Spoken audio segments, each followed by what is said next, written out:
Just taking some notes on something I remembered.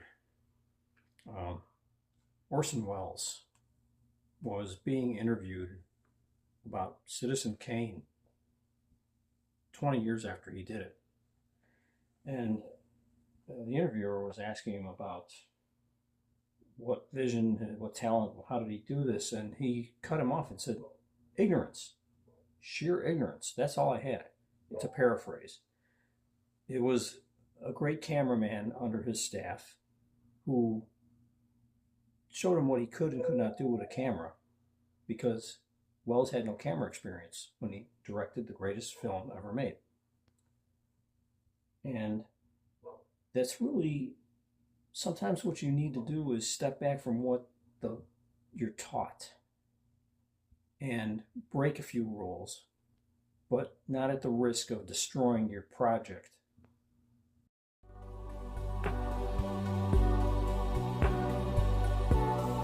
The classroom will not teach you how to find your voice or how to gain learned experience, to have restraint, to say much with few words, to have reverence for cultures outside your scope, to take risks.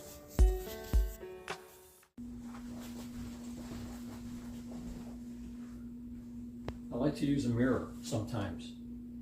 I have the camera angle set at a rule of thirds, and I'm in the left side of the field. I can pay more attention to my facial expressions, my body movements, and if I have a monitor.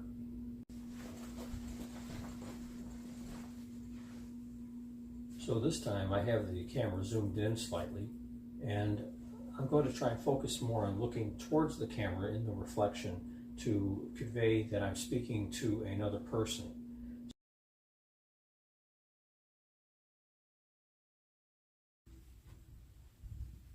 Sometimes my need to create something far outweighs my bradykinesia and my rigidity.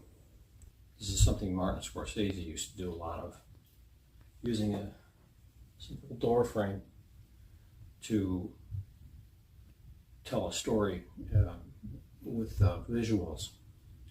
And I'm trying to learn how to do the same thing. I guess I like solving a mystery or a puzzle. I'm trying to crack the code, so to speak. These things keep my brain active.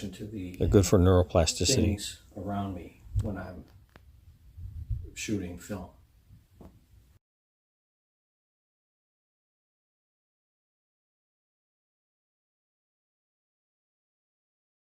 It just comes natural for me to write cinematically, as if it was a scene unfolding.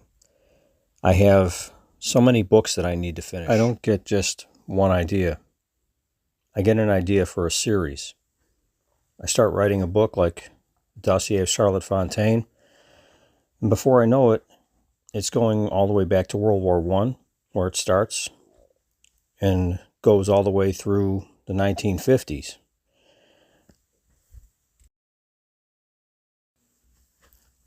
I don't get one book started before I have another one and another one. Then I rewrite, like Alleyways being rewritten, and people will ask me, what genre is your book? And I'll say, human. When it comes to art, if you impose too many rules on me, I may as well not do it. I write from the gut. I write from the gut. I write from the soul. I write from the soul. I write from the heart. I write from the heart. I don't want them to just read my stories. I want them to feel like they're part of it. Are you brave enough?